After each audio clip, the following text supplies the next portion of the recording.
ஈத்திகாஃப் முழு விளக்கம். ஏத்திகாஃப் என்றால் என்ன? ஏத்திகாஃப் என்பது பள்ளிவாசலில் தங்கி முழுமையாக அல்லாஹுவை நினைத்து வணங்குவதாகும். உலக விஷயங்களை குறைத்து கொண்டு தொழுகை, குர்ஆன், துஆ மற்றும் திக்ர் போன்ற இபாதத்துகளில் நேரத்தை செலவிடுவதே இதன் நோக்கமாகும். ஏத்திகாஃப் எப்போது மற்றும் எங்கே இருக்க வேண்டும்? பொதுவாக ரமலான் மாதத்தின் கடைசி 10 நாட்களில் ஏத்திகாஃப் இருப்பார்கள். 20வது நோன்பு முடிந்து மவ்ரிப் தொழுகைக்கு பிறகு 21வது இரவு ஆரம்பமாகும் போது இது தொடங்கி ஈத் பெருநாள் வரை தொடரும். ஏத்திகாஃப் இருப்பவர் பள்ளிவாசலிலேயே தங்கி இருக்க வேண்டும். முறையான காரணங்கள் இன்றி வெளியே செல்லக்கூடாது. ஏத்திகாஃப் இருப்பவரின் செயல்பாடுகள். ஏத்திகாஃப் இருப்பவர் தனது நேரத்தை வீணாக்காமல் அதிகமாக தொழுவார், குர்ஆன் ஓதுவார் மற்றும் திக்ர் செய்வார். உலக பேச்சுக்களை குறைத்து கொண்டு முழு நேரத்தையும் அல்லாஹுவை நினைப்பதிலேயே செலவிடுவார். லைலத்துல் கத்ர் என்ற மகத்தான இரவை அடைவதும் அல்லாஹுவிடம் பாவ மன்னிப்பு பெற்று அவனுக்கு நெருக்கமாவதுமே இதன் முக்கிய காரணங்களாகும்.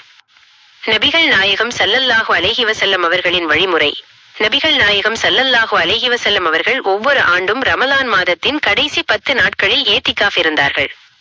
அவர்கள் மஸ்ஜிதுன் நபவி பள்ளிவாசலில் தங்கி உலக விவகாரங்களை ஒதுக்கி வைத்துவிட்டு இபாதத்துகளில் ஈடுபடுவார்கள். நபிகள் நாயகம் ஸல்லல்லாஹு அலைஹி வஸல்லம் அவர்கள் தங்கள் வாழ்நாள் இறுதி வரை இதனை தொடர்ந்து செய்தார்கள். எனவே இது இஸ்லாத்தில் ஒரு மிகச்சிறந்த சுன்னத்தாக கருதப்படுகிறது. குர்ஆன் மற்றும் ஹதீஸ் கூறுவது என்ன?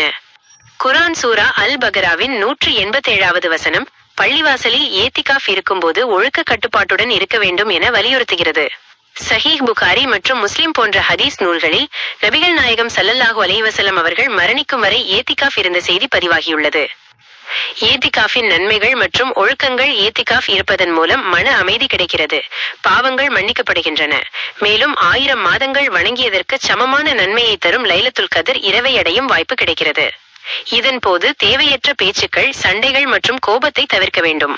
பெண்களுக்கு அவர்களின் வீடுகளில் ஒதுக்கப்பட்ட தொழுகை இடங்களில் ஏத்திகாஃப் இருக்க அனுமதி உண்டு. முடிவுரை. ஏத்திகாஃப் என்பது ரமலான் கடைசி 10 நாட்களில் பள்ளிவாசலில் தங்கி இறைவனை வணங்கும் ஒரு புனிதமான செயலாகும். இதனை நபிகள் நாயகம் ஸல்லல்லாஹு அலைஹி வஸல்லம் அவர்கள் மிக முக்கியத்துவத்துடன் செய்தார்கள். நாமும் இந்த சுன்னத்தை பின்பற்றி அல்லாஹுவின் அருளை பெறுவோம். தகவல் எஸ்ஏகே முசபிஹு.